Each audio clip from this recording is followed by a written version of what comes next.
him to show his ability to deal with those things, and there you see him now. Good morning.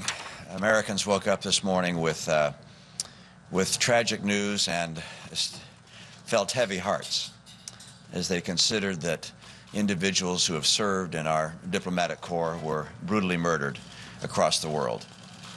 This attack on American individuals and embassies is outrageous. It's disgusting. It breaks the hearts of all of us who think of these people who have served during their lives the cause of freedom and justice and honor.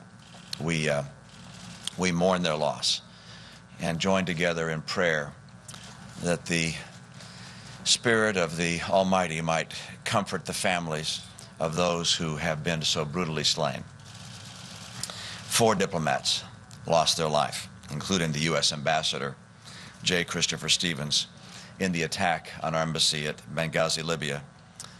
And of course, with these words, I extend my condolences to the grieving loved ones who have left behind as a result of these who have lost their lives in the service of our nation. And I know that the people across America are grateful for their service, and we mourn their sacrifice. America will not tolerate attacks against our citizens and against our embassies. We'll defend also our constitutional rights of speech and assembly and religion. We have confidence in our cause in America. We respect our Constitution. We stand for the principles our Constitution protects. We encourage other nations to understand and respect the principles of our Constitution, because we recognize that these principles are the ultimate source of freedom for individuals around the world. I also believe the administration was wrong to stand by a statement sympathizing with those who had breached our embassy in Egypt, instead of condemning their actions. It's never too early for the United States government to condemn attacks on Americans and to defend our values. The White House distanced itself last night from the statement, saying it wasn't cleared by Washington. And that reflects the mixed signals they're sending to the world. The attacks in Libya and Egypt underscore that the world remains a dangerous place and that American leadership is still sorely needed.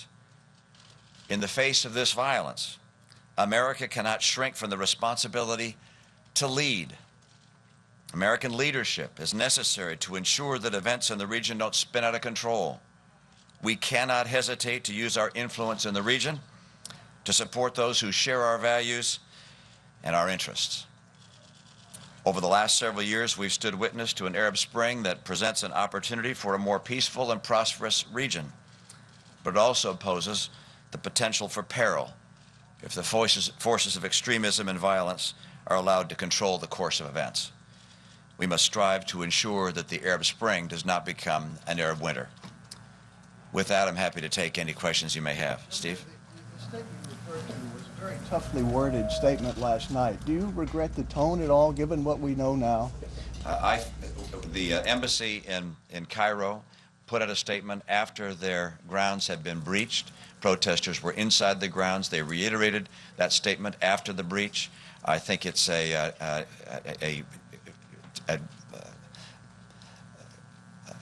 terrible course for America to stand in apology for our values.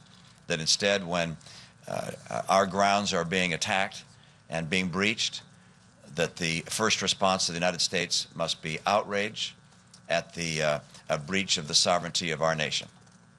An apology for America's values is never the right course. Governor Romney, do you think, though, coming so soon after the events really had unfolded overnight was appropriate to be weighing in on this as this crisis is unfolding in real time?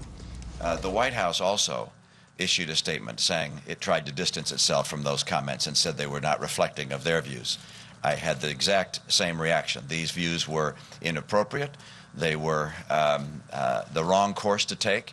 When our embassy has been breached by protesters, the first response should not be to say, yes, we stand by our comments that suggest that there's something wrong with the right of free speech. What did the White House do wrong then, Governor Romney, if they put out a statement saying they disagreed with it?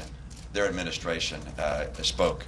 The president takes responsibility not just for the words that come from his mouth, but also from the words that come from his ambassadors, from his administration, from his embassies, from his State Department. They clearly sent mixed messages to the world, and the statement that came from the administration and the embassy is the administration. The statement that came from the administration was a statement which is akin to apology, and I think was a severe miscalculation. Governor Summers. When you talk about mixed signals, the world is watching. Isn't this itself a mixed signal when you criticize the administration at a time that Americans are being killed? Shouldn't politics stop for this?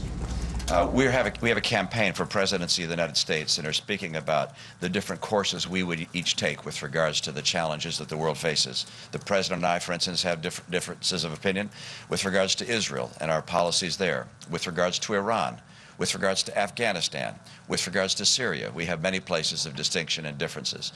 We join together in the condemnation of the attacks on American embassies and the loss of American life, and join in the sympathy for these people. But it's also important for me, just as it was for the White House last night, by the way, to say that the statements were inappropriate, and in my view, a disgraceful statement on the part of our administration to apologize for American values. Governor, some people have said that you jumped the gun a little in putting that statement out last night, and that you should have waited until more details were available. Do you regret having that statement come out so early before we learned about all of the things that were happening? I don't think we ever hesitate when we see something which is a violation of our principles. We express immediately when we feel that the president and his administration have done something which is inconsistent with the principles of America. Simply put, having an embassy which has been breached and has protesters on its grounds, having violated the sovereignty of the United States, having that embassy reiterate a statement effectively apologizing for the right of free speech is not the right course for an administration. If you had known last night that the ambassador had died, and obviously I'm gathering you did not know. Well, that came later. That's right. If you had known that the ambassador had died, would you I'm have not going to take hypotheticals about what would have been known and so forth. We responded last night to the events that happened in Egypt. Governor, one of your professed reasons for running is your economic know-how and your private sector experience. But now that foreign policy and the situation in the Middle East has been thrust into the presidential campaign, can you talk about why specifically you think you're better qualified than President Obama to handle these issues? I think President Obama has demonstrated a lack of clarity as to a foreign policy. My foreign policy has three fundamental branches. First, confidence in our cause. A recognition that the principles America was based upon are not something we shrink from or apologize for, that we stand for those principles. The second is clarity in our purpose, which is that when we have a foreign policy objective, we describe it honestly and clearly to the American people, to Congress, and to the people of the world. And number three is resolve in our might, that in those rare circumstances where we decide it's essential for us to apply military might, that we do so with overwhelming force, that we do so in the clarity of a mission, understanding the nature of the U.S. Interest involved, understanding when the mission would be complete, what will be left when it is, what will be left behind us when that mission has been terminated. These elements, I believe, are essential to our foreign policy, and I haven't seen them from the president. As I've watched over the past 3.5 years, the president has had some successes. He's had some failures. It's a hit or miss approach, but it has not been based upon sound foreign policy. How specifically, Governor Romney, would President Romney have handled this situation differently than President Obama did? You spoke out before midnight when all the facts weren't known. How would you have handled this differently than the president did? I spoke out when the key fact that I referred to was known, which was that the Embassy of the United States issued what appeared to be an apology for American principles. That was a mistake. And I believe that when a mistake is made of that significance, you speak out. And so how would you have handled it? Governor Romney. About 3 or 4 minutes in the statement and the questions that followed from reporters there in Jacksonville. A couple moving parts.